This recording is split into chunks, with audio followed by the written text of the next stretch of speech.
Guys. Are you curious about the latest market trends for October 2024 in Johnson County, Kansas? Well, today I have our latest updates. Whether you're thinking of buying or selling, knowing what's happening in the current market right now could make all the difference. Stick around to hear the latest numbers and trends, and I'll also share some crucial tips at the end. Welcome back to Living in Kansas City. My name is Cheryl McCormick, and I'm an agent with the Rob Ellerman team at Reese Nichols Real Estate, which is the #1 real estate team in all of Kansas City. I am your best resource to find out everything there is to know about the neighborhood's lifestyle and real estate market in Kansas City, and I have the resources to help you with your real estate needs every step of the way. I was born and raised right here in Kansas City. I've lived here the majority of my life, mostly in various suburbs on the Kansas side. I love showcasing my beautiful hometown, which is why I make these videos, and I hope that you're going to love Kansas City just as much as I do. All right, let's go ahead and dive into our monthly market update, this time for our September 2024 data. The market in Johnson County, Kansas is still very active, but we are seeing a few key shifts compared to last month. Closed sales have dropped by 5.7%, with 659 homes sold in the last month, down from 699 1 year ago. And year to date, we've also seen a 3.7% decline in overall sales. Despite the slight dip in sales, home prices are still on the rise. The average sales price is up a whopping 7.5%, sitting at $551,236 here in Johnson County, Kansas, compared to $512,974 last year. The median sales price has increased even more, with an 8.1% increase over the same time last year, now sitting at $465,000. So what does this mean for you? If you're a seller, your property might take a bit longer to sell, but with home prices rising, there's still a solid opportunity to capitalize on market demand. If you're a buyer, while prices have inched up, this could signal a stabilization in the market, so you may want to take advantage of the market now before prices climb even further. Now let's talk about days on market. The number of days on market has decreased slightly by 2.9% from a year ago, going from 34 average days on market down to 33, so just a smidge.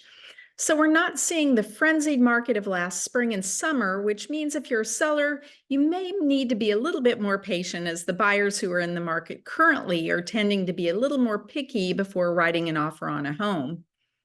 Another interesting trend is the percentage of the original list price that sellers are receiving. It's also down slightly from 100.6% to 99.4%, which means homes are still selling for close to their asking price, but not as many homes are selling for their asking price or over as we saw earlier in the year. This is something to watch, especially if you're pricing your home. If you're a seller, keep in mind that it's always better to price your home at fair market value rather than overpricing it and hoping that buyers are going to be competing for it.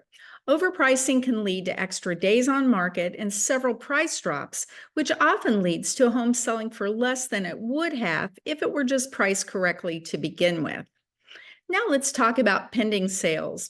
Now here's some positive news. Pending sales have jumped by 15.4% over the same time frame last year, which means that more homes are under contract and should close in the coming weeks. There are definitely buyers out there, but it's the homes that are in good condition and those that are fairly priced that are likely to be the ones that are selling. Year to date, we're also up slightly with a 1.8% increase. Now let's talk about inventory and supply. Right now, we have a 2.2 month supply of inventory. That's still considered low, but it's a sign that buyers may have a bit more choice as we head into the colder months.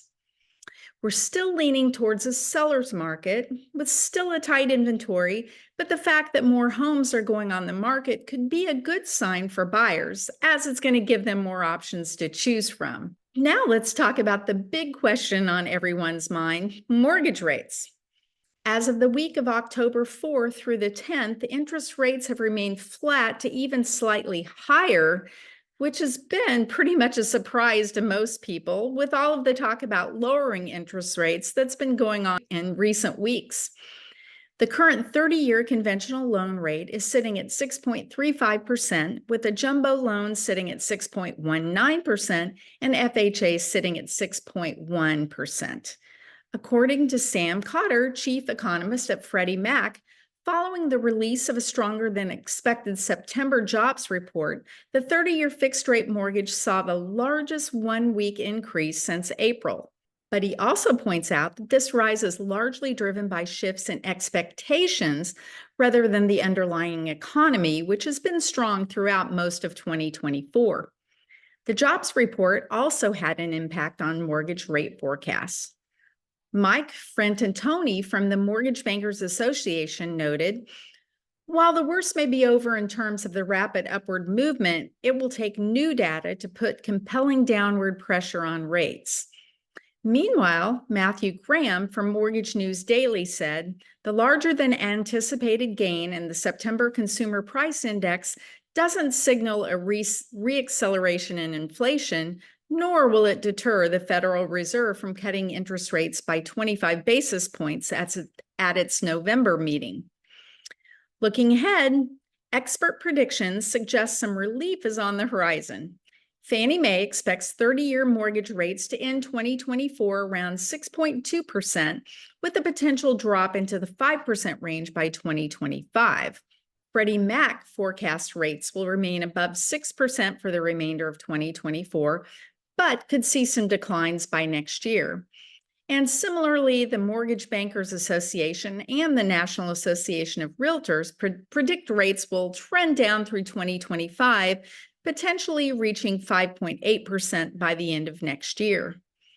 With interest rates hovering around these levels, affordability remains a challenge for some buyers, but the strength of the underlying economy continues to support the housing market recovery. And with the possibility of a rate cut by the Federal Reserve in November, we might see more favorable conditions for buyers sooner than later. If you're thinking about selling, this dip in rates could also bring more buyers to the market, boosting demand for your property. Now let's talk about our Johnson County market. As we move toward the end of 2024, expect the Johnson County, Kansas market to remain competitive, but with a touch more balance between buyers and sellers. If you're thinking about selling, now's a great time to act while prices are still high. And for buyers, with a recent drop in interest rates and increase in inventory, you may be more likely to find the home of your dreams and with a slightly lower payment. So there you have it. The Johnson County real estate market is still strong, but we're seeing a few shifts that both buyers and sellers should keep in mind. If you're curious about your home's value or want to talk strategy for buying or selling, please reach out to me. I would love to help. If you're thinking about making a move to the Kansas City area or within the Kansas City area, I would be happy to help you find your perfect home in your perfect neighborhood at your perfect price point. And if you're a seller, I would love to help you maximize your profit and sell for top dollar. So whether you're planning to move in 9 days or 90 days, feel free to give me a call, shoot me a text, send me an email, or schedule a Zoom call. All of my information is in the description so that I can help you make your move to the Kansas City area or within the Kansas City area a smooth and easy one. And if you enjoyed this video, don't forget to hit that like button and subscribe to my channel for more facts about places you might call home and for exclusive community tours and real estate insights about communities in Kansas City suburbs, including Overland Park, Lenexa, Spring Hill, Prairie Village, Leawood, Olathe, DeSoto, and Shawnee.